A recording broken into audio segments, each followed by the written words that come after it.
Well, the starting point was very much trying to produce a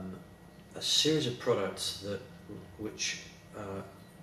presented the idea more about media than necessarily product. What I mean by that is that each product presents itself as a kind of a solid, continuous block with no parting lines. It doesn't feel like it's an assemblage of parts that have kind of been brought together, but rather almost as if it's born out of its own material.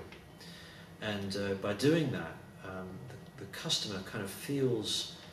that it is more like a storage media, a bit like a video cassette or a tape cassette or a CD, rather than necessarily a product that has lots of components in it that are working. And part of the reason to do that was to create a lot of trust between the product and the user who was using it. When you take the lid off, it just simply reveals a USB plug which plugs into the computer, obviously, and that in itself means that everything is self-contained within the product. It's not like you need many other parts to be able to use it, or cables or transformers or those sorts of things. The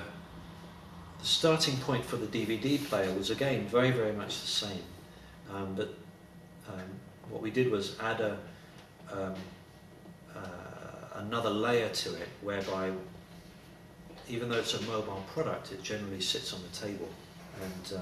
so when you turn it over, it's actually revealing parts of its inner workings in terms of its drive, and that was quite an interesting idea for demystifying the product. For this kind of market, LaCie is really the perfect company to do that, because they're able to not only take the risk of essentially producing a box which is all that it is, and I think by doing that, it's something that many other companies simply wouldn't be able to do.